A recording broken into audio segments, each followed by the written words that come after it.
तू प्रयत्न केलेस की मंत्र्यांना कॉल केला होता ना? हा ते बघ आई, तू फोन करून काय होणार आहे? नाही म्हणजे तू किती काही बोललीस, काही सांगितलं ना, तरी शेवटी त्यांना जे वाटतं तेच ते करणार. हा, आता खास माणसानं कॉल केला असता तर बोलले असते, ऐकलं पण असतं.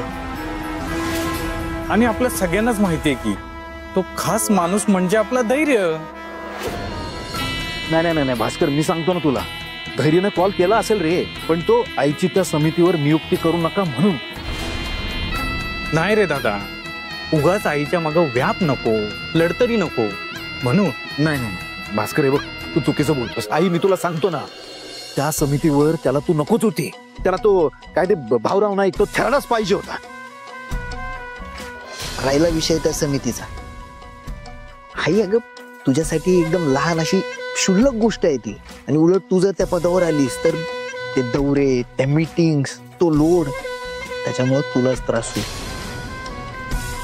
आजकाल ना त्या थेरड्याचा जास्तच पूळ काय लागलाय त्याला. होय, दादा बरोबर बोलतोय. आणि हे सगळं ना आता वाढत चाललंय.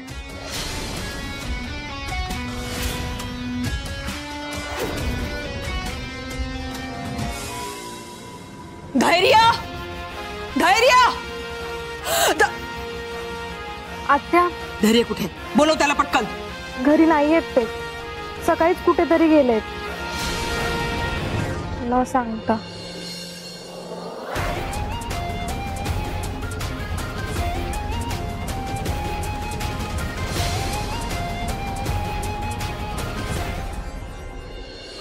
नाही, मी बोललो तिच्याशी.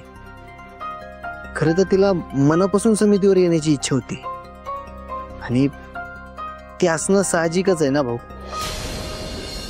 मी तिला समजावलं की पदासोबत येणारा व्याप, धावपळ, दौरे तिला सहन नाही होणार. त्यामुळं तिच्याबद्दल मनात काही ठेवू नका.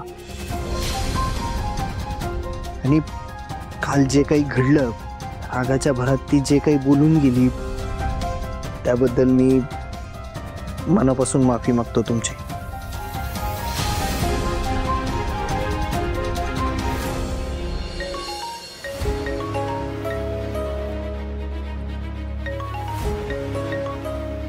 हॅलो. हा, हो, धन्यवाद धन्यवाद. होय, खूप आभारी आहे. भाऊजी, अहो तुम्ही बसा की, मी तुमच्यासाठी 2 मिनिटात चहा करते. आई धरा. नाही नाही वहिनी,